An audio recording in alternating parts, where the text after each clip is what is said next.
Hello friends, എല്ലാവർക്കും പുതിയൊരു വീഡിയോയിലേക്ക് സ്വാഗതം. കേരള PSC എക്സാമുകളിലെ വളരെ പ്രധാനപ്പെട്ട ഒരു ടോപ്പിക്കാണ് കെമിസ്ട്രി. ഡിഗ്രി ലെവൽ എക്സാം ആയാലും +2 ലെവല്, 10th ലെവല് എന്നിങ്ങനെ വിവിധ തരം എക്സാമുകളിൽ കെമിസ്ട്രി എന്ന ടോപ്പിക്കിൽ നിന്നും വളരെയധികം ചോദ്യങ്ങൾ ചോദിച്ച് കാണാറുണ്ട്. അപ്പോൾ ഇന്ന് നമ്മൾ ടോപ്പിക്ക് വൈസായിട്ട് കെമിസ്ട്രിയിൽ നിന്നുള്ള ചോദ്യങ്ങൾ പഠിക്കാൻ പോവുകയാണ്. ആദ്യമായിട്ട് നമുക്ക് കെമിസ്ട്രിയുടെ പിതാവ് ആരെന്ന് പഠിക്കാം. റോബർട്ട് ബോയിലാണ് കെമിസ്ട്രിയുടെ പിതാവ് എന്ന് അറിയപ്പെടുന്നത്. ഇനി ആധുനിക കെമിസ്ട്രിയുടെ പിതാവ് എന്നറിയപ്പെടുന്നത് ആൻറ്റോയിൻ ലാവോസിയർ ആണ്. അപ്പോൾ ഫാദർ ഓഫ് കെമിസ്ട്രി എന്നറിയപ്പെടുന്നത് റോബർട്ട് ബോയിലാണ്. പക്ഷേ മോഡേൺ കെമിസ്ട്രിയുടെ പിതാവ് എന്നറിയപ്പെടുന്നത് ആൻറ്റോയിൻ ലാവോസിയർ ആണ്. ഇനി ഇന്ത്യൻ കെമിസ്ട്രിയുടെ പിതാവ് എന്നറിയപ്പെടുന്നത് PC റോയ് ആണ്. ഇന്ത്യൻ കെമിസ്ട്രിയുടെ പിതാവ് എന്നറിയപ്പെടുന്ന വ്യക്തിയാണ് PC റോയ്. ഇനി ആൻഷ്യൻ്റ് കെമിസ്ട്രി അറിയപ്പെടുന്നത് ഒരു പേരിലാണ്, അതാണ് ആൽക്കെമി എന്ന് അറിയപ്പെടുന്നത്. പ്രാചീന കെമിസ്ട്രി അറിയപ്പെടുന്ന പേരാണ് ആൽക്കെമി. അതുപോലെ തന്നെ പ്രാചീന കാലത്തുണ്ടായിരുന്ന കെമിസ്റ്റുകളെ ഒരു പ്രത്യേക പേര് നമ്മൾ വിളിക്കാറുണ്ട്, അതാണ് alchemist. Ancient chemist were known as alchemist. ഇനി മറ്റൊരു ചോദ്യമാണ്, ഒരു സയൻറ്റിസ്റ്റിനെ നമ്മൾ ഫാദർ ഓഫ് സോഡ പോപ്പ് എന്ന് വിളിക്കാറുണ്ട്, അതാണ് Joseph Priestley. The scientist known as the father of soda pop. Joseph Priestley ആണ് ഫാദർ ഓഫ് സോഡ പോപ്പ് എന്ന് അറിയപ്പെടുന്നത്. ഇനി നമ്മൾ ഓരോ വർഷവും UN ഓരോ ദിനങ്ങളായിട്ട് ഓരോ വർഷമായിട്ട് ആചരിക്കാറുണ്ട്. കെമിസ്ട്രിയുടെ വർഷം എന്ന് അറിയപ്പെടുന്നത്, കെമിസ്ട്രിയുടെ വർഷമായിട്ട് ആചരിച്ചത് 2011 ഇൻ്റർനാഷണൽ ഇയർ ഓഫ് കെമിസ്ട്രി എന്നറിയപ്പെടുന്ന വർഷമാണ് 2011. ഇനി സ്റ്റേറ്റ് ഓഫ് മാറ്ററുകളെ പറ്റിയിട്ട് പഠിക്കാം. പദാർത്ഥങ്ങളെ 7 അവസ്ഥകളായിട്ട് തരം തിരിച്ചിട്ടുണ്ട്. അവ ഏതൊക്കെയാണെന്ന് നമുക്ക് നോക്കാം. ഫിസിക്കൽ സ്റ്റേറ്റ് ഓഫ് മാറ്ററുകളാണ് solid, liquid, gas, plasma, Bose Einstein condensate, fermionic condensate, super fluidity എന്നിവ. 7 അവസ്ഥകളായിട്ടാണ് പദാർത്ഥങ്ങളെ തരം തിരിച്ചിരിക്കുന്നത്. അവയാണ് solid, liquid, gas, plasma, Bose Einstein condensate, fermionic condensate. ഇനി അവസാനത്തെയാണ് സൂപ്പർ ഫ്ലൂയിഡിറ്റി എന്ന് പറയുന്നത്. ഇനി മറ്റൊരു ക്വസ്റ്റ്യൻ ആണ്, concept of dual nature of matter was put forward by. പദാർത്ഥങ്ങളുടെ ദ്വിസ്വഭാവം, ഡ്യുവൽ നേച്ചർ കണ്ടെത്തിയ സയൻറ്റിസ്റ്റിൻ്റെ പേരാണ് Louis de Broglie. Dual nature of matter, പദാർത്ഥങ്ങളുടെ ദ്വിസ്വഭാവം കണ്ടെത്തിയതാണ് ലൂയിസ് ഡി ബ്രോഗ്ലി എന്ന സയൻറ്റിസ്റ്റ്. അത് ഇലക്ട്രോൺ എക്സ്പെരിമെൻ്റ് വഴി പ്രൂവ് ചെയ്തത് IH ജെർമർ എന്ന സയൻറ്റിസ്റ്റാണ്.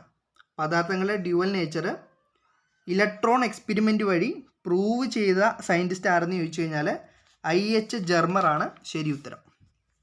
ഓക്കെ, അപ്പോൾ അതാണ് നമ്മൾ ഇൻട്രൊഡക്ഷൻ പാർട്ടിൽ നിന്നുള്ള ചോദ്യങ്ങൾ.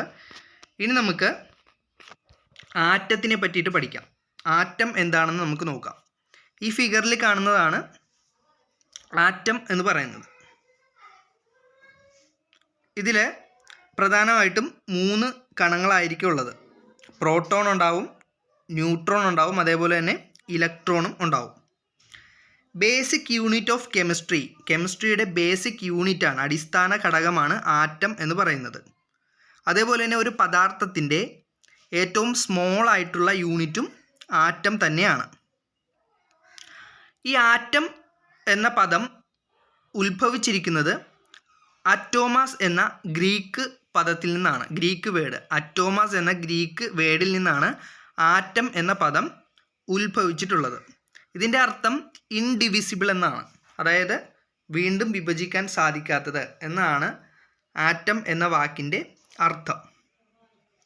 ഇനി കെമിസ്ട്രിയിൽ ആറ്റം ഡിസ്കവർ ചെയ്തത് ആരാണ്, കണ്ടെത്തിയത് എന്ന് ചോദിച്ചാൽ ജോൺ ഡാൾട്ടൺ ആണ് ശരി ഉത്തരം. ആറ്റം ഡിസ്കവർ ചെയ്ത ശാസ്ത്രജ്ഞൻ്റെ പേരാണ് ജോൺ ഡാൾട്ടൺ. അദ്ദേഹം ഒരു ലോയും പബ്ലിഷ് ചെയ്തിട്ടുണ്ട്. അതാണ് ലോ ഓഫ് മൾട്ടിപ്പിൾ പ്രൊപ്പോർഷൻ എന്ന് പറയുന്നത്.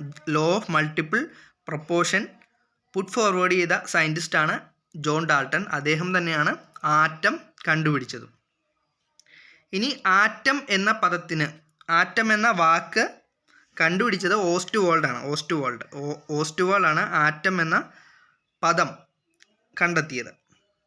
ഇനി ഞാൻ പറഞ്ഞു ആറ്റത്തിന് 3 അടിസ്ഥാന യൂണിറ്റുകൾ ഉണ്ടെന്ന്. അതൊക്കെയാണ് പ്രോട്ടോണും ഇലക്ട്രോണും പിന്നെ ന്യൂട്രോണും. ഇനി ആറ്റത്തിൻ്റെ സെൻട്രൽ പാർട്ട് നോക്കുക. ആറ്റത്തിൻ്റെ സെൻട്രൽ പാർട്ട്, അവിടെയാണ് നമുക്ക് പ്രോട്ടോണും ന്യൂട്രോണും കാണാൻ സാധിക്കുക. ഈ ഫിഗറിൽ നോക്കിയാൽ നമുക്ക് കാണാം പ്രോട്ടോണും ന്യൂട്രോണും അടങ്ങിയിരിക്കുന്ന സെൻട്രൽ പാർട്ടിനെയാണ് നമ്മൾ ന്യൂക്ലിയസ് എന്ന് പറയുന്നത്. ന്യൂക്ലിയസ് ആണ് പ്രോട്ടോണും ന്യൂട്രോണും അടങ്ങിയ ആറ്റത്തിൻ്റെ സെൻട്രൽ പാർട്ട്. ഇനി അതിന് ചുറ്റുമാണ് ഇലക്ട്രോൺസ് കറങ്ങുന്നത്. ഇത് നമുക്ക് സൂര്യന് ചുറ്റും അതിൻ്റെ ഗ്രഹങ്ങൾ കറങ്ങുന്നതിനോട് ഉപമിക്കാവുന്നതാണ്. സബ് ആറ്റോമിക് പാർട്ടിക്കിൾ ഓഫ് ന്യൂക്ലിയസിലുള്ള സബ് ആറ്റോമിക് പാർട്ടിക്കിളുകളാണ് പ്രോട്ടോണും അതേപോലെ തന്നെ ന്യൂട്രോണും. ഇനി ഈ ന്യൂക്ലിയസിലെ ന്യൂട്രോണും പ്രോട്ടോണും കമ്പയർ ചെയ്യുമ്പോൾ അതിൽ ഏറ്റവും കൂടുതൽ ഭാരമുള്ളത് ന്യൂട്രോണിനാണ്. ഇനി ആറ്റത്തിൻ്റെ ഘടകങ്ങളിൽ ഏറ്റവും ഭാരം കുറവുള്ളത് ഇലക്ട്രോണിനുമാണ്. അതേപോലെ തന്നെ moving part of the atom, ഇതിൽ ഏത് കണത്തിനാണ് സഞ്ചരിക്കാൻ സാധിക്കുന്നത് എന്ന് ചോദിച്ചു കഴിഞ്ഞാൽ ഇലക്ട്രോണാണ് സഞ്ചാര സ്വാതന്ത്ര്യമുള്ളത്. ന്യൂക്ലിയസിന് ചുറ്റും വിവിധ ഷെല്ലുകളിലായിട്ട് ഇലക്ട്രോൺസ് കറങ്ങുകയാണ് ചെയ്യുന്നത്. ഇലക്ട്രോണിന് നെഗറ്റീവ് ചാർജാണുള്ളത്, പ്രോട്ടോണിന് പോസിറ്റീവ് ചാർജുമാണുള്ളത്. എന്നാൽ ന്യൂട്രോണിന് ചാർജ് ഇല്ല. ഇനി ഒരു പദാർത്ഥത്തിൻ്റെ കെമിക്കൽ പ്രോപ്പർട്ടി നമ്മൾ കണക്കാക്കുന്നത് ഇലക്ട്രോണുകളുടെ ബേസിലാണ് ഒരു പദാർത്ഥത്തിൻ്റെ കെമിക്കൽ പ്രോപ്പർട്ടി നമ്മൾ മനസ്സിലാക്കുന്നത്. ഇനി നമുക്ക് പീരിയോഡിക് ടേബിളിൽ കുറേ അധികം ആറ്റങ്ങൾ കാണാൻ സാധിക്കും. ഇതിൽ ഏറ്റവും ചെറിയ ആറ്റം എന്ന് പറയുന്നത് ഹീലിയമാണ്. സൈസ് വളരെ കുറവായിട്ടുള്ളതാണ് ഹീലിയം. സിംപ്ലസ്റ്റ് ആയിട്ടുള്ള ആറ്റം ഏതാണെന്ന് ചോദിച്ചു കഴിഞ്ഞാൽ ഹൈഡ്രജൻ ആണ് ശരി ഉത്തരം. ബിഗ്ഗസ്റ്റ് നോൺ ആറ്റം, ഏറ്റവും വലിയ ആറ്റമാണ് ഫ്രാൻസിയമാണ് ഏറ്റവും വലിയ ആറ്റമായിട്ട് അറിയപ്പെടുന്നത്. ഇനി ആറ്റത്തിനൊരു മെഷറിംഗ് യൂണിറ്റ് ഉണ്ട്. ആ മെഷറിംഗ് യൂണിറ്റിനെ പറയുന്ന പേരാണ് AMU അഥവാ അറ്റോമിക് മാസ് യൂണിറ്റ്. ആറ്റത്തിൻ്റെ മെഷറിംഗ് യൂണിറ്റ് ആണ് AMU അഥവാ അറ്റോമിക് മാസ് യൂണിറ്റ്. ഈ AMU നമ്മൾ കണക്കാക്കുന്നത് ഒരു ആറ്റത്തിൻ്റെ വെയിറ്റ് വെച്ചിട്ടാണ്. അതാണ് കാർബൺ 12 എന്ന ആറ്റത്തിൻ്റെ വെയിറ്റിനെ കമ്പയർ ചെയ്തുകൊണ്ടാണ് നമ്മൾ അറ്റോമിക് മാസ് യൂണിറ്റ് കണക്കാക്കുന്നത്.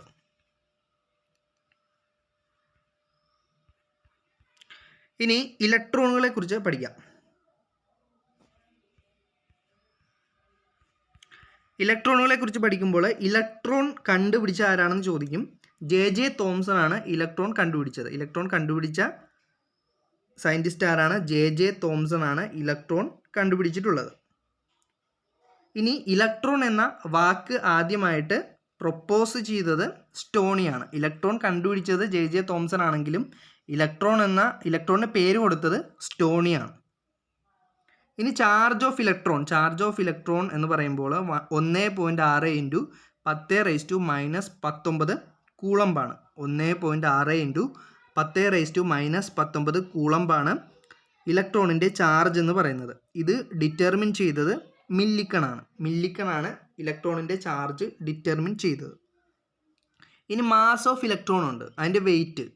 ഇലക്ട്രോണിനൊരു വെയിറ്റ് ഉണ്ട്, അത് 9.1 × 10⁻⁻31 കിലോഗ്രാമാണ് ഇലക്ട്രോണിൻ്റെ ഭാരം എന്ന് പറയുന്നത്.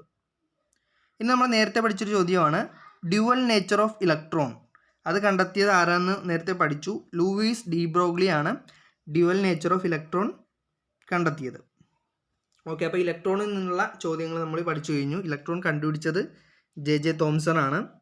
ഇലക്ട്രോണിന് പേര് കൊടുത്തത് സ്റ്റോണിയാണ്. ഡ്യുവൽ നേച്ചർ ഓഫ് ഇലക്ട്രോൺ കണ്ടെത്തിയത് ആരാണ്? ലൂയിസ് ഡി ബ്രോഗ്ലി ആണ്. ഇനി അടുത്ത കണം നോക്കാം. അടുത്ത കണമാണ് പ്രോട്ടോൺ. പ്രോട്ടോണിന് എന്ത് ചാർജാണ്? പോസിറ്റീവ് ചാർജാണുള്ളത്. പ്രോട്ടോൺ ഡിസ്കവർ ചെയ്ത സയൻറ്റിസ്റ്റിൻ്റെ പേരാണ് ഏണസ്റ്റ് റുദർഫോർഡ്. ഏണസ്റ്റ് റുദർഫോർഡാണ് പ്രോട്ടോൺ ഡിസ്കവർ ചെയ്തിട്ടുള്ളത്. പ്രോട്ടോൺ എന്ന് പറഞ്ഞാൽ ഐഡൻറ്റിറ്റി കാർഡ് ഓഫ് എലമെൻറ്റ്, ഒരു എലമെൻറ്റിൻ്റെ ഐഡൻറ്റിറ്റി കാർഡ് ആണ് പ്രോട്ടോൺ എന്ന് പറയുന്നത്. ഇനി പ്രോട്ടോണിൻ്റെ ഒരു തിയറി ഉണ്ട്, ദ തിയറി ഓഫ് പ്രോട്ടോൺ. അത് പ്രസൻറ്റ് ചെയ്ത സയൻറ്റിസ്റ്റിൻ്റെ പേരാണ് വില്യം പ്രൗട്ട്. വില്യം പ്രൗട്ടാണ് പ്രോട്ടോണിൻ്റെ തിയറി പ്രസൻറ്റ് ചെയ്ത ശാസ്ത്രജ്ഞൻ. ഇനി മൂന്നാമത്തെ കണത്തെക്കുറിച്ച് പഠിക്കാം, ന്യൂട്രോൺ. ന്യൂട്രോൺ പറഞ്ഞു ചാർജ് ഇല്ലാത്ത കണമാണ്, വെയിറ്റ് കൂടിയ കണമാണ്. അപ്പോൾ ഇത് 1932 ജെയിംസ് ചാഡ്വിക് ആണ് ന്യൂട്രോണിനെ കണ്ടെത്തിയത്. 1932 ജെയിംസ് ചാഡ്വിക് ആണ് ആറ്റത്തിലെ ന്യൂട്രോൺ എന്ന കണത്തെ കണ്ടെത്തിയത്. Heaviest fundamental particle of an atom, അതായത് ആറ്റത്തിലെ ഏറ്റവും കൂടുതൽ ഭാരമുള്ളതാണ് ന്യൂട്രോൺ എന്ന കണം. അതേപോലെ തന്നെ ഇതിന് സ്റ്റെബിലിറ്റി കുറവായിരിക്കും. ലീസ്റ്റ് സ്റ്റേബിൾ ആയിട്ടുള്ള പാർട്ടിക്കിളും ന്യൂട്രോൺ ആണ്. ന്യൂട്രോൺസുകൾ പരസ്പരം വളരെ അടുത്താണ് നിൽക്കുന്നത്, അതുകൊണ്ട് തന്നെ ടൈറ്റ്ലി ബൗണ്ട് ആയിരിക്കും. വളരെ അടുത്ത് സ്ട്രോങ് ആയിട്ട് നിൽക്കുന്ന കണങ്ങളാണ് ന്യൂട്രോൺ എന്ന് പറയുന്നത്. ഇതിന് ചാർജും ഉണ്ടാവില്ല. ചാർജ്ലെസ് പാർട്ടിക്കിൾ ഓഫ് ആൻ ആറ്റമാണ് ന്യൂട്രോൺ. ഇനി ആറ്റം വിത്തൗട്ട് എ ന്യൂട്രോൺ, ഒരു പീരിയോഡിക് ടേബിളിലുള്ള ഒരു എലമെൻറ്റിന് ന്യൂട്രോൺ ഇല്ല, അതാണ് ആറ്റം വിത്തൗട്ട് ന്യൂട്രോൺ, അതാണ് പ്രോട്ടിയം. ഹൈഡ്രജൻ്റെ ഐസോടോപ്പായ പ്രോട്ടിയത്തിന് ന്യൂട്രോൺ ഇല്ല. ഓക്കെ, അപ്പോൾ നമ്മൾ പ്രധാനപ്പെട്ട 3 കണങ്ങളെ പറ്റി പഠിച്ചു. Electron, proton, neutron. അതിൻ്റെ പ്രധാനപ്പെട്ട പോയിന്റുകൾ നമ്മൾ പഠിച്ചു കഴിഞ്ഞു. ഇനി അറ്റോമിക് നമ്പർ എന്താണെന്ന് പഠിക്കാം.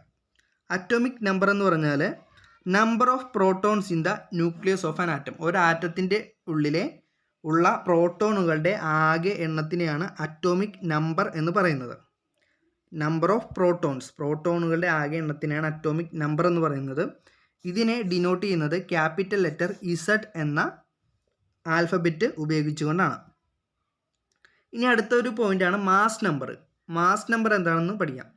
Total number of protons and neutrons present in the nucleus of an atom. ഒരു ന്യൂക്ലിയസിലാണ് പ്രോട്ടോണും ന്യൂട്രോണും ഉള്ളത്. ഈ പ്രോട്ടോണിൻ്റെയും ന്യൂട്രോണിൻ്റെയും ആകെ തുകയാണ് നമ്മൾ മാസ് നമ്പർ എന്ന് പറയുന്നത്. അതിനെ ഡിനോട്ട് ചെയ്യുന്നത് ക്യാപിറ്റൽ ലെറ്റർ എ എന്ന ലെറ്റർ ഉപയോഗിച്ചുകൊണ്ടാണ്. ഓക്കെ, ഇനി ആറ്റത്തിൻ്റെ ഉള്ളിൽ മറ്റ് കണങ്ങളൊക്കെ ഉണ്ട്. അതിൻ്റെ പേരാണ് ആൻറ്റി ന്യൂട്രോണ്, ആൻറ്റി പ്രോട്ടോണ്, അതേപോലെ തന്നെ പോസിട്രോണൊക്കെ. അതിനെ പറ്റിയിട്ടൊക്കെ നമുക്ക് അധികം പഠിക്കേണ്ടതില്ല. പ്രധാനപ്പെട്ട പോയിന്റുകൾ നമ്മൾ പഠിച്ചു കഴിഞ്ഞു. ഇനി കുറച്ച് ഇന്നോവേഷൻസ് പറയാം. അറ്റോമിക് തിയറി കണ്ടുപിടിച്ച ശാസ്ത്രജ്ഞൻ ആരാണ്? അറ്റോമിക് തിയറി കണ്ടുപിടിച്ച ശാസ്ത്രജ്ഞനാണ് ജോൺ ഡാൾട്ടൺ. അൺസർട്ടനിറ്റി പ്രിൻസിപ്പിൾ കണ്ടുപിടിച്ച സയൻറ്റിസ്റ്റാണ് ഹെയ്സൻബർഗ്. അൺസർട്ടനിറ്റി പ്രിൻസിപ്പിൾ കണ്ടെത്തിയ സയൻറ്റിസ്റ്റിൻ്റെ പേരാണ് ഹെയ്സൻബർഗ്. ഇനി മറ്റൊരു ചോദ്യം, സ്ട്രക്ചർ ഓഫ് ആറ്റം, ആറ്റത്തിൻ്റെ സ്ട്രക്ചർ കണ്ടെത്തിയ സയൻറ്റിസ്റ്റാണ് നീൽസ് ബോർ. നീൽസ് ബോറാണ് ആറ്റത്തിൻ്റെ സ്ട്രക്ചർ കണ്ടെത്തിയിട്ടുള്ളത്. ആറ്റത്തിൻ്റെ പ്ലം പുഡിംഗ് മോഡൽ കണ്ടെത്തിയതാണ് ജെ തോംസൺ. ജെ തോംസൺ ആണ് ആറ്റത്തിൻ്റെ പ്ലം പുഡിംഗ് മോഡൽ കണ്ടെത്തിയിട്ടുള്ളത്. ഇനി wave mechanics model of atom കണ്ടെത്തിയത് മാക്സ് പ്ലാങ്ക് ആണ്. ആറ്റത്തിൻ്റെ വേവ് മെക്കാനിക്സ് മോഡൽ കണ്ടെത്തിയതാണ് മാക്സ് പ്ലാങ്ക്.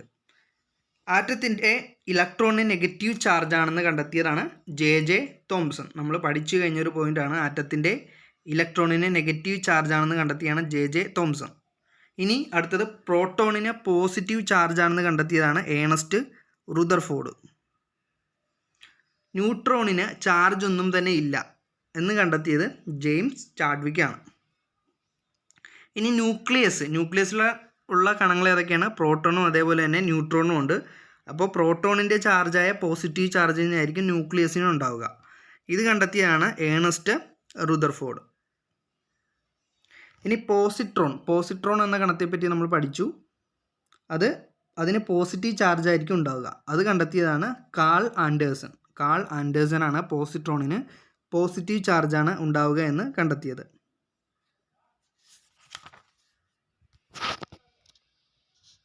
അടുത്തത് മറ്റൊരു പോയിൻ്റാണ് combining capacity of one atom to another. ഒരു ആറ്റത്തിനെ മറ്റൊരു ആറ്റവുമായിട്ട് കമ്പൈൻ ചെയ്യാനുള്ള കഴിവിനെയാണ് നമ്മൾ വാലൻസി എന്ന് പറയുന്നത്. ഔട്ടർ മോസ്റ്റ് ഷെല്ലിൽ ഉള്ള ഇലക്ട്രോണുകളുടെ എണ്ണം അനുസരിച്ചിട്ടായിരിക്കും വാലൻസി ഡിറ്റർമിൻ ചെയ്യുക. ഇനി നിങ്ങൾക്ക് നോക്കിയാൽ മനസ്സിലാവും, ഈ ന്യൂക്ലിയസിന് ചുറ്റും ഇലക്ട്രോൺ കിടന്ന് കറങ്ങുന്നുണ്ട്. ആ കറങ്ങുന്ന പാത്തിനെ പറയുന്ന പേരാണ് ഓർബിറ്റുകൾ എന്നാണ് ഈ ഇലക്ട്രോൺസ് കറങ്ങുന്ന പാത്തിനെ പറയുന്ന പേര്. ഒരു ഓർബിറ്റിൽ മാക്സിമം 2 എലമെൻസിനെ മാത്രമേ ഉൾക്കൊള്ളാൻ സാധിക്കുകയുള്ളൂ. Orbit followed by a moving electron around the nucleus of an ആറ്റമാണ് ഷെല്ല്. ഓർബിറ്റുകൾ ഉള്ളത് ഷെല്ലിൻ്റെ ഉള്ളിലായിരിക്കും. അപ്പോൾ സഞ്ചാരപാതയാണ് ഓർബിറ്റ്. ഈ ഓർബിറ്റുകൾ ഉള്ളത് ഷെല്ലിലായിരിക്കും. KLMN എന്നിങ്ങനെ വിവിധ ഷെല്ലുകളിലായിട്ടാണ് ഇലക്ട്രോൺസ് ഡിസ്ട്രിബ്യൂട്ട് ചെയ്തിരിക്കുന്നത്. ഓക്കെ, ഇനി നമ്മൾ അടുത്ത പഠിക്കാൻ പോകുന്ന പോയിൻ്റാണ് മോളിക്യൂൾസിനെ പറ്റിയിട്ട് പഠിക്കാം. ഈ ഫിഗർ നോക്കുക. ഇവിടെ 2 ഓക്സിജൻ ആറ്റങ്ങൾ തമ്മിൽ ചേർന്നിട്ട് ഒരു ഓക്സിജൻ മോളിക്യൂളാണ് ഉണ്ടായിരിക്കുന്നത്. ഓയും ചേർന്നിട്ട് O2 ഉണ്ടായിരിക്കുന്നു. അതേപോലെ തന്നെ അടുത്ത ഫിഗർ നോക്കുക. 3 ഓക്സിജൻ ആറ്റംസ് ചേർന്നുകൊണ്ട് ഒരു O3 ഓസോണും ഉണ്ടായിരിക്കുന്നു. ഇങ്ങനെ 1, 2 അതിലധികമോ ആറ്റംസ് ചേർന്നുകൊണ്ടുണ്ടാകുന്ന പദാർത്ഥങ്ങളെയാണ് നമ്മൾ മോളിക്യൂൾസ് എന്ന് പറയുന്നത്. Examples O2, O3, carbon dioxide, sulphur dioxide, അങ്ങനെ കുറേയധികം എക്സാമ്പിൾസ് ഉണ്ട്. Okay, smallest particle of a substance having all it property. അതായത് ഒരു സബ്സ്റ്റൻസിൻ്റെ എല്ലാ പ്രോപ്പർട്ടിയുമുള്ള ഏറ്റവും ചെറിയ കണത്തിനെയാണ് നമ്മൾ മോളിക്യൂൾസ് എന്ന് പറയുന്നത്. മോളിക്യൂൾസ് എന്ന പദം കണ്ടെത്തിയത് അവോഗാഡ്രോയാണ് മോളിക്യൂൾസിന് ആ പേര് നൽകിയത്. Number of molecules contained in 1 mole of gas is called. ഒരു ഗ്യാസിലെ 1 മോളിലുള്ള നമ്പർ ഓഫ് മോളിക്യൂൾസിൻ്റെ എണ്ണമാണ് അവോഗാഡ്രോ നമ്പർ. ഇത് നമ്മൾ 10ാം ക്ലാസ്സിലൊക്കെ പഠിച്ചിട്ടുള്ളതാണ്. ഒരു അവോഗാഡ്രോ നമ്പർ എന്ന് പറഞ്ഞാൽ 6.023 × 10⁻23 ആയിരിക്കും. ഇനി ഇൻ്റർനാഷണൽ മോൾ ഡേ ആയിട്ട് ആചരിക്കുന്നത് എല്ലാ വർഷവും ഒക്ടോബർ 23-ാം തീയതിയാണ്. ഇൻ്റർനാഷണൽ മോൾ ഡേ ആയിട്ട് ആചരിക്കുന്നത് ഒക്ടോബർ 23 യൂണിവേഴ്സിൻ്റെ ബ്രിക്സ്, യൂണിവേഴ്സ് നിർമ്മിച്ചിരിക്കുന്ന കട്ടകൾ എന്നറിയപ്പെടുന്നതാണ് molecules. SI unit of amount of സബ്സ്റ്റൻസിൻ്റെ ഇൻ്റർനാഷണൽ യൂണിറ്റ് SI യൂണിറ്റ് ആണ് മോൾ എന്ന് പറയുന്നത്. Molecules made up of only 1 kind of atom is called mono atomic molecules ആണ് ഒരേ തരത്തിലുള്ള പദാർത്ഥങ്ങൾ കൊണ്ടുണ്ടാവുന്ന മോളിക്യൂൾസ്. ഇനി molecules made up of 2 kind of atoms, 2 തരത്തിൽ, ഇപ്പോൾ ഈ ഫിഗറിൽ കാണുന്നത് ഓക്സിജനാണ്. ഒരേ തരത്തിലുള്ള ആറ്റങ്ങളാണ് ഫോം ചെയ്തിട്ട് ഓക്സിജൻ ഉണ്ടായിരിക്കുന്നത്. അതേപോലെ തന്നെ ഒരേ തരത്തിലുള്ള ഓക്സിജൻ തന്മാത്രകൾ ചേർന്നാണ് ഓസോണും ഉണ്ടായിരിക്കുന്നത്. അതുകൊണ്ട് ഇതൊരു മോണോ ആറ്റോമിക് മോളിക്യൂളാണെന്ന് പറയാം. ഇനി വ്യത്യസ്ത തരത്തിലുള്ള ആറ്റംസ് ചേർന്നുകൊണ്ട് ഒരു പദാർത്ഥം ഉണ്ടെങ്കിൽ അതിനെ ഡയാറ്റോമിക് മോളിക്യൂൾ എന്ന് പറയാം. ഉദാഹരണത്തിന് കാർബണും ഓക്സിജനും ചേർന്നിട്ട് കാർബൺ ഡൈ ഓക്സൈഡ് ഉണ്ടാകുന്നു. അത് ഡയാറ്റോമിക് മോളിക്യൂൾസിന് ഉദാഹരണമാണ്. ഓക്കെ, ഇത് നോക്കുക. ഇതൊരു ഡയാറ്റോമിക് മോളിക്യൂളിന് ഉദാഹരണമാണ്. ഇവിടെ തന്നിരിക്കുന്നത് 137 ട്രയമെഥിൽ. ഇതൊരു ഡയാറ്റോമിക് മോളിക്യൂളിന് ഉദാഹരണമാണ്. നമ്മൾ അടുത്ത പഠിക്കുന്ന എലമെൻസിനെ പറ്റിയാണ്. എലമെൻസ് ഫിഗറിൽ കാണുന്നതാണ് പീരിയോഡിക് ടേബിൾ. പീരിയോഡിക് ടേബിളിലാണ് നമ്മൾ എലമെൻസിനെയൊക്കെ ഡിസ്ട്രിബ്യൂട്ട് ചെയ്ത് വെച്ചിരിക്കുന്നത്. ഇപ്പോൾ 118 എലമെൻസ് ആണ് ടോട്ടലി കണ്ടുപിടിച്ചിട്ടുള്ളത്.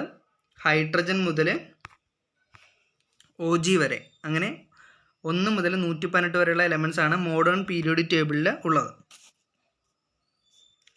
ഇനി എലമെൻസ് എന്താണെന്ന് നമുക്ക് പഠിക്കാം. Substance which is composed of similar kind of atoms are called elements. ഒരേ തരത്തിലുള്ള പദാർത്ഥങ്ങൾ ചേർന്ന് ഉണ്ടാകുന്നതാണ് എലമെൻറ്റ്സ് എന്ന് പറയുന്നത്. എലമെൻറ്റ്സ് ആറ്റംസ് ചേർന്നാണ് ഉണ്ടായിട്ടുള്ളത് എന്ന് കണ്ടെത്തിയത് ജോൺ ഡാൾട്ടൺ ആണ്. എലമെൻറ്റ്സ് എന്ന പേര് നൽകിയിട്ടുള്ളത് റോബർട്ട് ബോയിലും ആണ്. ഇനി എലമെൻറ്റിനെ പറ്റിയിട്ട് ആദ്യമായിട്ടൊരു ഡെഫിനിഷൻ കൊടുത്തതും റോബർട്ട് ബോയിൽ തന്നെയാണ്. ഇനി ഈ സിംബൽസ് നോക്കുക. Scientist who gives symbols for elements on the basis of their names. നെയിംസിൻ്റെ അടിസ്ഥാനത്തിലാണ് എലമെൻറ്റ്സിന് അതിൻ്റെ സിംബൽ കൊടുത്തിരിക്കുന്നത്. ഉദാഹരണത്തിന് ഹൈഡ്രജൻ, അതിൻ്റെ ആദ്യത്തെ ലെറ്ററായ എച്ച്. ലിഥിയം, അതിൻ്റെ ആദ്യത്തെ ലെറ്ററായ Li. അങ്ങനെ എലമെൻറ്റ്സിന് പേര് നൽകിയിട്ടുള്ളത് ജോൺ ജെ ബെർസീലിയസ് ആണ്. ഇനി മറ്റൊരു ക്ലാസിഫിക്കേഷൻ ഉണ്ട്. എലമെൻറ്റ്സിനെ നമുക്ക് മെറ്റൽസ് എന്നും നോൺ മെറ്റൽസ് എന്നും ക്ലാസിഫൈ ചെയ്യാം. മെറ്റൽസിന് ഉദാഹരണങ്ങളാണ് ഓക്സിജൻ, നൈട്രജൻ, ഫ്ലൂറിൻ അങ്ങനെയുള്ളതൊക്കെ. ക്ലോറിനൊക്കെ നോൺ മെറ്റൽസിന് ഉദാഹരണമാണ്. എന്നാൽ sodium, potassium, rubidium, magnesium, calcium അതൊക്കെ മെറ്റൽസിനും ഉദാഹരണങ്ങളാണ്. ഇങ്ങനെ മെറ്റൽസ് എന്നും നോൺ മെറ്റൽസ് എന്നും എലമെൻറ്റ്സിനെ ക്ലാസിഫൈ ചെയ്ത സയൻറ്റിസ്റ്റാണ് ലാവോസിയർ. എലമെൻറ്റ്സിനെ നമുക്ക് പ്രധാനമായിട്ടും മൂന്നായിട്ട് തരംതിരിക്കാം. മെറ്റൽസ്, നോൺ മെറ്റൽസ്, പിന്നെ അടുത്തതാണ് മെറ്റലോയിഡ്സ്. മെറ്റൽസ് എന്നും നോൺ മെറ്റൽസ് എന്നും മെറ്റലോയിഡ്സ് എന്നും മൂന്നായിട്ട് എലമെൻറ്റ്സിനെ നമുക്ക് തരംതിരിക്കാവുന്നതാണ്. മെറ്റൽസിൻ്റെ പ്രത്യേകത എന്ന് പറഞ്ഞാൽ അതിനെ ഇലക്ട്രിസിറ്റിയും അതേപോലെ തന്നെ ഹീറ്റും ഒക്കെ കടത്തിവിടാനുള്ള കഴിവുണ്ടാവും മെറ്റൽസിന്. നോൺ മെറ്റൽസിന് ഹീറ്റ് കടത്തിവിടാനോ അല്ലെങ്കിൽ ഇലക്ട്രിസിറ്റിയോ ഒരിക്കലും നോൺ മെറ്റൽസ് കടത്തിവിടുന്നില്ല. ഹീറ്റും കടന്നു പോകാത്തതാണ് നോൺ മെറ്റൽസ് എന്ന് പറയുന്നത്. മെറ്റലോയിഡ്സ് എന്ന് പറഞ്ഞാൽ മെറ്റൽസിൻ്റെയും അതേപോലെ തന്നെ നോൺ മെറ്റൽസിൻ്റെയും ഒക്കെ സ്വഭാവം കാണിക്കുന്ന എലമെൻറ്റ്സിനെയാണ് നമ്മൾ മെറ്റലോയിഡ്സ് എന്ന് പറയുന്നത്. Elements showing properties of both metals and non metals are called metalloids. ഇനി ഇൻ്റർനാഷണൽ ലെവലിലെ ഒരു സംഘടനയുണ്ട്. ആ സംഘടനയാണ് എലമെൻറ്റ്സിനൊക്കെ പേര് കൊടുക്കുന്നത്. ആ സംഘടനയുടെ പേരാണ് IUPAC, international union of pure and applied chemistry. IUPAC എന്ന സംഘടനയാണ് എലമെൻറ്റ്സിന് പേര് കൊടുക്കുന്നത്. ഈ സംഘടനയുടെ ആസ്ഥാനം സ്വിറ്റ്സർലൻഡിലെ സൂറിച്ചിലാണ്. ഓക്കെ, ഇനി കുറച്ച് പോയിന്റുകൾ നമുക്ക് പഠിക്കാം. ഏറ്റവും കൂടുതലുള്ള എലമെൻ്റ് ഏതാണ്? ഈ യൂണിവേഴ്സിലുള്ള ഏറ്റവും കൂടുതലുള്ള എലമെൻ്റാണ് ഹൈഡ്രജൻ. ഹൈഡ്രജനാണ് ഈ യൂണിവേഴ്സിൽ ഏറ്റവും കൂടുതലുള്ളത്. രണ്ടാമതുള്ളത് ഹീലിയമാണ്. അപ്പോൾ സൂര്യനിലുള്ളത് ഏറ്റവും കൂടുതലുള്ള ഏതാണെന്ന് ചോദിച്ചാലും ഹൈഡ്രജൻ തന്നെയാണ്. രണ്ടാമതുള്ളത് ഹീലിയവുമാണ്. ഇനി മറ്റൊരു ചോദ്യം, റെയർ ക്വസ്റ്റ്യൻ ആണ്. The only radio active element in the liquid form. Liquid ഫോമിലുള്ള റേഡിയോ ആക്റ്റീവ് എലമെൻ്റാണ് ഫ്രാൻസിയം. ഇവിടെ പീരിയോഡിക് ടേബിളിൽ 87ാമത്തെ എലമെൻ്റാണ്. ഒന്നാമത്തെ ഗ്രൂപ്പിൽ ഏറ്റവും താഴെ ഫ്രാൻസിയമാണ് ഒരേ ഒരു ലിക്വിഡ് ഫോമിലുള്ള radio active element. Only radio active element in the gaseous form. Gaseous ഫോമിലുള്ള റേഡിയോ ആക്റ്റീവ് എലമെൻ്റാണ് റെഡോൺ. അത് 88ആണ്. The most electro positive stable എലമെൻ്റാണ് സീഷ്യം. 55ാമത്തെ അറ്റോമിക് നമ്പറുള്ള സീഷ്യമാണ് ഏറ്റവും കൂടുതൽ സ്റ്റേബിൾ ആയിട്ടുള്ള ഇലക്ട്രോ പോസിറ്റീവ് എലമെൻ്റ് എന്ന് പറയുന്നത്. പീരിയോഡിക് ടേബിളിൻ്റെ കുറച്ചും കൂടെ ക്ലിയർ ആയിട്ടുള്ള ഒരു ഇമേജാണ് ഈ കാണുന്നത്. ഇവിടെ നിങ്ങൾക്ക് നോക്കിയാൽ മനസ്സിലാകും. ഹൈഡ്രജൻ ഒന്നാമത്തെ എലമെൻ്റാണ് ഹൈഡ്രജൻ. അതിൻ്റെ സിമ്പൽ H ആണ്. 1 എന്ന് പറഞ്ഞാൽ അതിൻ്റെ അറ്റോമിക് നമ്പർ ആയിരിക്കും. ഹൈഡ്രജൻ ഒരു നോൺ മെറ്റലും കൂടെയാണ്. ഒന്നാമത്തെ ഗ്രൂപ്പിലാണ് ഹൈഡ്രജൻ വരുന്നത്. കുത്തനെയുള്ള ഗ്രൂപ്പ് കോളത്തിനെയാണ് നമ്മൾ ഗ്രൂപ്പുകൾ എന്ന് പറയുന്നത്. അതുപോലെ തന്നെ വിലങ്ങനെയുള്ളതിനെയാണ് പീരീഡുകൾ എന്ന് പറയുന്നത്. പീരിയോഡിക് ടേബിളിൽ 18 ഗ്രൂപ്പുകളും 7 പീരീഡുകളുമാണ് ഉള്ളത്. ഇനി അടുത്ത നമ്മൾ പഠിക്കുന്നതാണ് കോമ്പൗണ്ടുകൾ. കോമ്പൗണ്ടുകൾ എന്ന് പറഞ്ഞാൽ എന്താണ്? Combination of 2 or more element is called compound. 2 അതിലധികമോ എലമെൻറ്റ്സ് ചേർന്നുണ്ടാകുന്നതാണ് കോമ്പൗണ്ട്. ഉദാഹരണമാണ് വാട്ടർ. വാട്ടറിൻ്റെ ഫിഗറാണ് ഇവിടെ കൊടുത്തിരിക്കുന്നത്. H2O ആണ് വാട്ടർ. അപ്പോൾ ഇതിൽ 2 ഹൈഡ്രജൻ ഉണ്ടാവും, ഒരു ഓക്സിജൻ ആറ്റവും ഉണ്ടാവും. ഇങ്ങനെ ചേർന്നുണ്ടാകുന്നതാണ് നമ്മൾ കോമ്പൗണ്ടുകൾ എന്ന് പറയുന്നത്.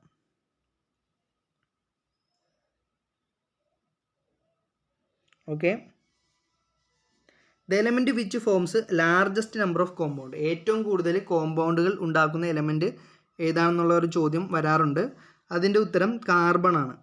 കാർബൺ ആണ് ഏറ്റവും കൂടുതൽ കോമ്പൗണ്ടുകൾ ഉണ്ടാക്കുന്ന എലമെൻറ്റ്. കാരണം കാർബൺ എന്ന് പറയുന്ന ഒരു ഓർഗാനിക് സംയുക്തങ്ങളെ ഫോം ചെയ്യുന്നതിന് ഏറ്റവും കൂടുതൽ ഉൾപ്പെടുന്ന ഒരു എലമെൻ്റാണ് കാർബൺ. അതുകൊണ്ട് തന്നെ ഏറ്റവും കൂടുതൽ കോമ്പൗണ്ട്സ് ഉണ്ടാക്കുന്നതും കാർബൺ ആണ്.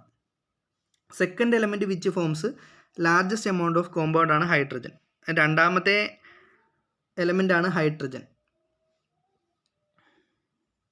ഇനി നമുക്ക് കുറച്ച് കോമ്പൗണ്ടുകളും അതിൻ്റെ യൂസുകളും പഠിക്കാം.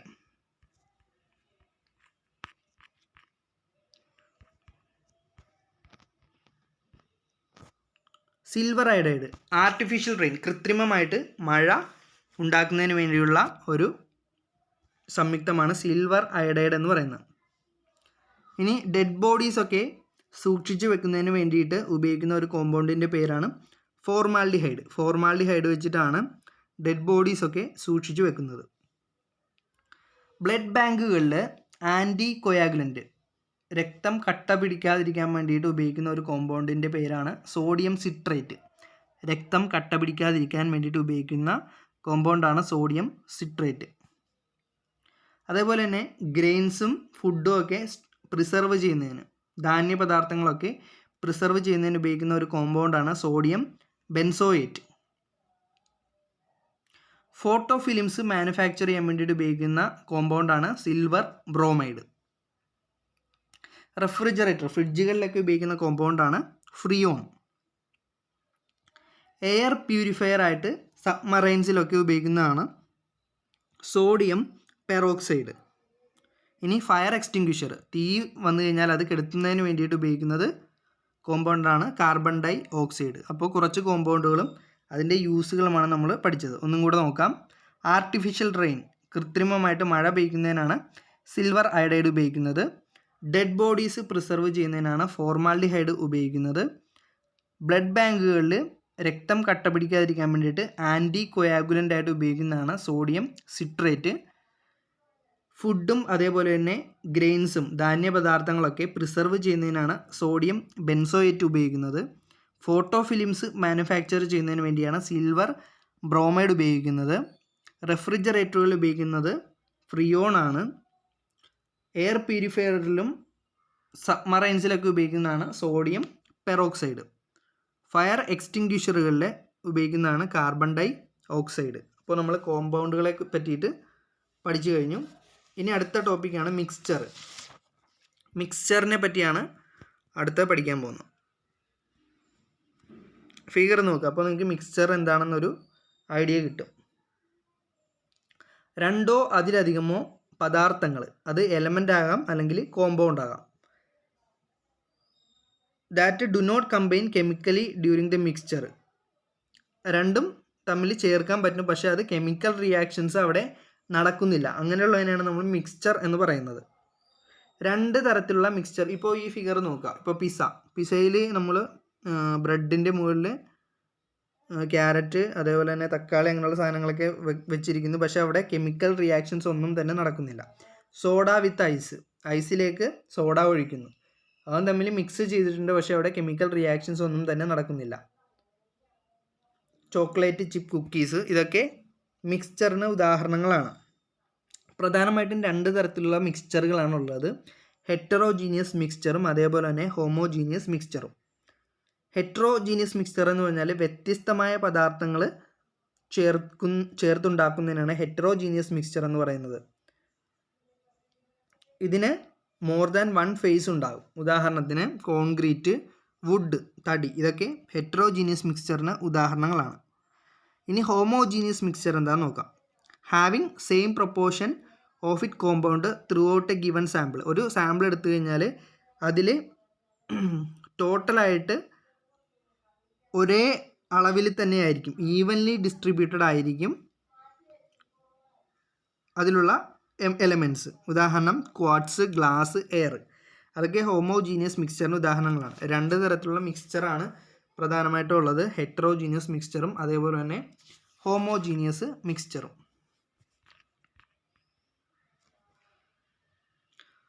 അടുത്താണ് നമ്മൾ പഠിക്കാൻ പോകുന്നത് കൊളോയിഡ്. കൊളോയിഡ് എന്താണെന്ന് പഠിക്കാം. ആദ്യം തന്നെ ഒരു പദാർത്ഥം എക്സാമ്പിളായിട്ട് പറയാം.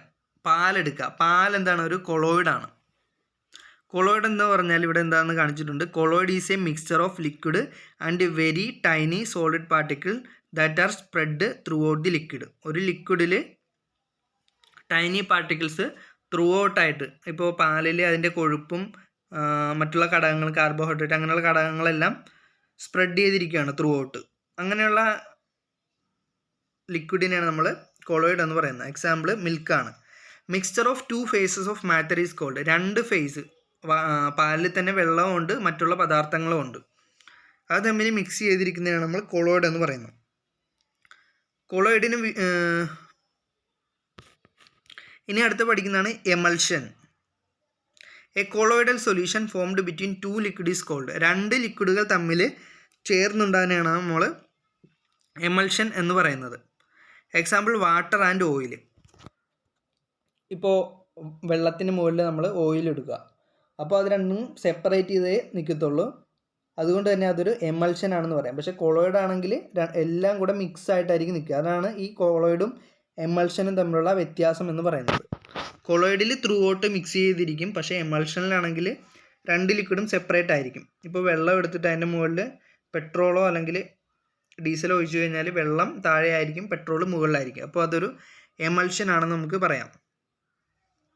ഇനി colloid formed between gas particle. Gas particle ഉണ്ടാവുന്ന colloid formed between gas particles and liquid or solid particle.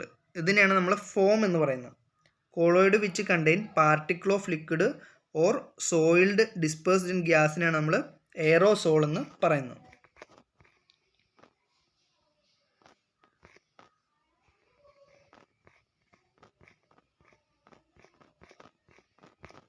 Okay, ഇനി നമ്മൾ അടുത്ത പഠിക്കാൻ പോകുന്നതാണ് ഐസോടോപ്പ്, ഐസോബാർ, ഐസോട്ടോൺസ്. അങ്ങനെയുള്ള കുറച്ച് ടേംസ് ഉണ്ട്, അതാണ് നമ്മൾ അടുത്തത് പഠിക്കാൻ പോകുന്നത്. ഐസോടോപ്പ് എന്താണെന്ന് നോക്കാം. Atoms of the same element having same atomic number and different mass number. ഒരേ അറ്റോമിക് നമ്പർ ആയിരിക്കും, പക്ഷേ ഡിഫറൻ്റ് ആയിട്ടുള്ള മാസ് നമ്പർ ആയിരിക്കും. ഇതിനെയാണ് നമ്മൾ എന്ത് പറയുന്നത്? ഐസോടോപ്പുകൾ എന്ന് പറയുന്നത്. ഉദാഹരണത്തിന് ഹൈഡ്രജൻ്റെ 3 ഐസോടോപ്പുകളാണ് പ്രോട്ടിയം, ഡ്യൂട്ടീരിയം, ട്രിഷ്യം. ഇതിൽ സെയിം അറ്റോമിക് നമ്പർ ആയിരിക്കും, പക്ഷേ ഡിഫറൻറ്റ് മാസ് നമ്പർ ആയിരിക്കും. പ്രോട്ടിയത്തിന് 1H1 ആയിരിക്കും, ഡ്യൂട്ടീരിയത്തിന് 1H2 ആയിരിക്കും, ട്രിഷ്യത്തിന് 1H3 ആയിരിക്കും. ഈ ഫിഗറിൽ കാണുന്നതാണ് ഹൈഡ്രജൻ്റെ 3 ഐസോടോപ്പുകൾ. ഇതിൽ ന്യൂട്രോണുകളുടെ എണ്ണത്തിലായിരിക്കും വ്യത്യാസം വരിക. പ്രോട്ടോണുകളുടെ എണ്ണം കോൺസ്റ്റൻ്റ് ആയിരിക്കും, പക്ഷേ ന്യൂട്രോണുകളുടെ എണ്ണത്തിലുള്ള വ്യത്യാസം അനുസരിച്ചിട്ടായിരിക്കും ഐസോടോപ്പുകൾ മാറുന്നത്. Isotope was discovered by Frederick Soddy. Frederick സോഡിയാണ് ഐസോടോപ്പുകൾ ഡിസ്കവർ ചെയ്തിട്ടുള്ളത്. ഈ ഫിഗറിൽ കാണുന്ന പ്രോട്ടിയം, ഡ്യൂട്ടീരിയം, ട്രിഷ്യം എന്നത് ഹൈഡ്രജൻ്റെ 3 ഐസോടോപ്പുകൾക്ക് ഉദാഹരണങ്ങളാണ്. ഇനി പ്രധാനപ്പെട്ട മറ്റ് ഐസോടോപ്പുകൾ നമുക്ക് നോക്കാം. കാർബൺ 14 എന്ന ഐസോടോപ്പ് ഉണ്ട്. അത് യൂസ് ചെയ്യുന്നത് ഫോസിലുകളുടെ കാലപ്പഴക്കം നിർണ്ണയിക്കുന്നതിന് വേണ്ടിയാണ്. ഫോസിലുകളുടെ കാലപ്പഴക്കം നിർണ്ണയിക്കുന്നതിന് വേണ്ടി ഉപയോഗിക്കുന്ന ഒരു ഐസോടോപ്പാണ് കാർബൺ 14. ഇനി അടുത്താണ് കൊബാൾട്ട് 60 എന്ന് പറയുന്നത്. ക്യാൻസറിൻ്റെ ട്രീറ്റ്മെൻറ്റിനു വേണ്ടിയൊക്കെ ഉപയോഗിക്കുന്നതാണ് കൊബാൾട്ട് 60. സ്കിൻ ക്യാൻസറിന് വേണ്ടിയിട്ട് യൂസ് ചെയ്യുന്നതാണ് ഫോസ്ഫറസ് 32. ഫോസ്ഫറസ് 32 എന്ന ഐസോടോപ്പാണ് സ്കിൻ ക്യാൻസറിനൊക്കെ യൂസ് ചെയ്യുന്നത്. ഇനി മെഡിസിനായിട്ട് യൂസ് ചെയ്യുന്ന ഐസോടോപ്പുകളുണ്ട്. ഓക്സിജൻ 15, അയഡിൻ 131 എന്നിവയൊക്കെ മെഡിസിനായിട്ട് യൂസ് ചെയ്യുന്ന ഐസോടോപ്പുകൾക്ക് ഉദാഹരണങ്ങളാണ്. ഐസോടോപ്പുകൾക്ക് ഏത് കണത്തിനാണ് വ്യത്യാസം വരുന്നത്? ന്യൂട്രോണിൻ്റെ എണ്ണത്തിലുള്ള വ്യത്യാസം കൊണ്ടാണ് ഐസോടോപ്പുകൾ ഉണ്ടാകുന്നത്. ഞാൻ പറഞ്ഞു ഇവിടെ പ്രോട്ടിയം, ഡ്യൂട്ടീരിയം, ട്രിഷ്യം എന്നിവ ഹൈഡ്രജൻ്റെ ഐസോടോപ്പുകളാണ്. ഇതിൽ ന്യൂട്രോണിൻ്റെ എണ്ണത്തിലാണ് വ്യത്യാസം വരുന്നത്. ഇനി അടുത്ത പഠിക്കുന്നതാണ് ഐസോ ബാറുകൾ എന്നത്. ഇവിടെ 3 ഐസോ ബാറുകൾ നിങ്ങൾക്ക് കാണാൻ സാധിക്കും. ആർഗൺ, പൊട്ടാസ്യം, കാൽസ്യം എന്നിവയുടെ 3 ഐസോ ബാറുകളാണ് ഈ ഫിഗറിൽ കാണുന്നത്. ഇവിടെ എന്ന് വെച്ചാൽ മാസ് നമ്പർ സെയിം ആയിരിക്കും, പക്ഷേ അറ്റോമിക് നമ്പർ വ്യത്യാസമായിരിക്കും. Element having same mass number, ഒരേ മാസ് നമ്പറും പക്ഷേ വ്യത്യസ്ത അറ്റോമിക് നമ്പറുമുള്ള പാർട്ടിക്കിളിനാണ് നമ്മൾ ഐസോ ബാറുകൾ എന്ന് പറയുന്നത്. ആർഗൺ 1840, പൊട്ടാസ്യം 1940, കാൽസ്യം 2040 ഇവയൊക്കെ ഐസോ ബാറുകൾക്ക് ഉദാഹരണങ്ങളാണ്. ഈ ഐസോ ബാറ് കണ്ടെത്തിയത് ആൽഫ്രഡ് വാൾട്ടർ സ്റ്റുവാർട്ടാണ്. ആൽഫ്രഡ് വാൾട്ടർ സ്റ്റുവാർട്ടാണ് ഐസോ ബാറ് എന്ന ടേം കണ്ടെത്തിയിട്ടുള്ളത്. ഇനി അടുത്ത ഒരു ടേമാണ് ഐസോടോണുകൾ എന്ന് പറയുന്നത്. Atoms of element having same number of neutron. Same number of neutron ആണെങ്കിൽ നമ്മൾ പറയും ഐസോടോണുകൾ എന്ന് പറയും. ഒരേ ന്യൂട്രോണിൻ്റെ എണ്ണം ഉള്ള എലമെൻസിനെയാണ് നമ്മൾ ഐസോടോണുകൾ എന്ന് പറയുന്നത്. ഉദാഹരണം ഹീലിയം ആൻഡ് ട്രിഷ്യം. ഹീലിയത്തിന് 2He4 ആണ്, ട്രിഷ്യത്തിന് 1H3 ആണ്. ഇവിടെ രണ്ടിനും 2 ന്യൂട്രോൺ വീതമായിരിക്കും ഉള്ളത്. അതുകൊണ്ട് തന്നെ അതിനെ ഐസോടോണുകൾ എന്നും കൂടി പറയുന്നു. ഐസോടോൺ എന്ന പദം കൊണ്ടുവന്നത് ഗുഗൻഹെയ്മറാണ്. ഗുഗൻഹെയ്മറാണ് ഐസോടോൺ എന്ന പദം കൊണ്ടുവന്നിട്ടുള്ളത്. ഇനി അടുത്ത ഒരു ടോപ്പിക്കാണ് ഐസോമർ എന്ന് പറയുന്നത്. ഒരേ മോളിക്കുലാർ ഫോർമുല ആയിരിക്കും, പക്ഷേ ഡിഫറൻറ്റ് സ്ട്രക്ചറും ആയിരിക്കും. അങ്ങനെയുള്ളതിനെയാണ് നമ്മൾ ഐസോമറുകൾ എന്ന് പറയുന്നത്. Compounds having same molecular formula. ഒരേ മോളിക്കുലാർ ഫോർമുല ആയിരിക്കും, പക്ഷേ ഡിഫറൻറ്റ് സ്ട്രക്ചർ ആയിരിക്കും. അങ്ങനെയുള്ള എലമെൻറ്റിനെയാണ് നമ്മൾ കോമ്പൗണ്ടുകളെയാണ് നമ്മൾ ഐസോമറുകൾ എന്ന് പറയുന്നത്. ഉദാഹരണത്തിന് ഗ്ലൂക്കോസും ഫ്രക്ടോസും. ഗ്ലൂക്കോസിൻ്റെ മോളിക്കുലാർ ഫോർമുല C6H12O6 ആണ്. ഫ്രക്ടോസിൻ്റെ ആകുമ്പോഴത്തേക്കും C6H12O6 ആണ്. ഇതിന് രണ്ടിനും ഒരേ മോളിക്കുലാർ ഫോർമുലയാണ്, പക്ഷേ ഡിഫറൻ്റ് ആയിട്ടുള്ള സ്ട്രക്ചർ ആയിരിക്കും. അങ്ങനെയുള്ളതിനാണ് നമ്മൾ ഐസോമറുകൾ എന്ന് പറയുന്നത്.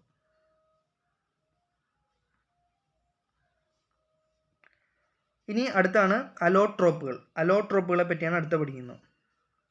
Different forms of the same element with different physical appearances are known as allotrope. കാർബണിനാണ് വിവിധ തരത്തിലുള്ള അലോട്രോപ്പുകൾ ഉണ്ടാകുന്നത്.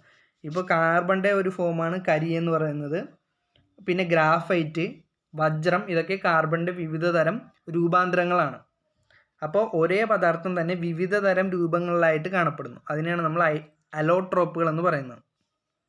ഇപ്പോൾ കാർബണിൻ്റെ 2 അലോട്രോപ്പുകളുടെ എക്സാമ്പിൾസ് ഇവിടെ കൊടുത്തിട്ടുണ്ട്. ഗ്രാഫൈറ്റും ഡയമണ്ടും. ഇത് രണ്ടും കാർബൺ തന്നെയാണ്, പക്ഷേ അതിൻ്റെ ഘടനയിലും അതേപോലെ തന്നെ സ്വഭാവത്തിലുമൊക്കെ വ്യത്യാസം വളരെയധികമുണ്ട്. അതിനാണ് നമ്മൾ അലോട്രോപ്പുകൾ എന്ന് പറയുന്നത്. അലോട്രോപ്പുകൾ കാണിക്കുന്ന വിവിധതരം എലമെൻസാണ് കാർബൺ, സൾഫർ എന്നിവയൊക്കെ. ഇപ്പോൾ കാർബണിന് തന്നെ ഡയമണ്ട് എക്സാമ്പിളാണ്, ഗ്രാഫൈറ്റ്, അതുപോലെ തന്നെ ചാർക്കോൾ, കരി. അതൊക്കെ കാർബണിൻ്റെ അലോട്രോപ്പുകൾക്ക് ഉദാഹരണങ്ങളാണ്. ഇനി ഓക്സിജൻ എടുക്കുക. ഓക്സിജൻ്റെ അലോട്രോപ്പിന് ഉദാഹരണമാണ് ഓസോൺ. നമ്മൾ ആദ്യം ഒരു ഫിഗർ കണ്ടായിരുന്നു. ഓക്സിജൻ്റെ അലോട്രോപ്പിൻ്റെ എക്സാമ്പിളാണ് ഓസോൺ എന്ന് പറയുന്നത്. അപ്പോൾ നമ്മൾ ഇന്ന് പ്രധാനപ്പെട്ട കെമിസ്ട്രിയിലെ ഇൻട്രൊഡക്ഷൻ പാർട്ട് പഠിച്ചു. പിന്നെ ആറ്റം പഠിച്ചു, ഇലക്ട്രോൺസ്, പ്രോട്ടോൺസ്, ന്യൂട്രോൺസ്, അതിനെ സംബന്ധിച്ചിട്ടുള്ള എല്ലാ പോയിന്റുകളും പഠിച്ചു. മോളിക്യൂൾസിനെ പറ്റി പഠിച്ചു, എലമെൻസിനെ പറ്റി പഠിച്ചു, compounds, mixtures, colloids, emulsion, isotope, isobar, isotones, isomer, allotrope എന്നിങ്ങനെയുള്ള ടോപ്പിക്കുകളാണ് ഇന്ന് കവർ ചെയ്തിട്ടുള്ളത്. ഇനിയും കൂടുതൽ ക്ലാസ്സുകൾ അപ്ലോഡ് ചെയ്യുന്നതാണ്. ഇനി വരാനിരിക്കുന്ന ഡിഗ്രി ലെവൽ എക്സാമിനും അതേപോലെ തന്നെ LDC മെയിൻസിനും +2 ലെവൽ മെയിൻസ് എക്സാമിനും ഒക്കെ വളരെ പ്രയോജനപ്രദമാവുന്ന ക്ലാസ്സുകളായിരിക്കും ചെയ്യുക. നിങ്ങൾക്ക് ഈ ക്ലാസ് ഉപകാരപ്രദമായെങ്കിൽ തീർച്ചയായിട്ടും സബ്സ്ക്രൈബ് ചെയ്യുക. താങ്ക്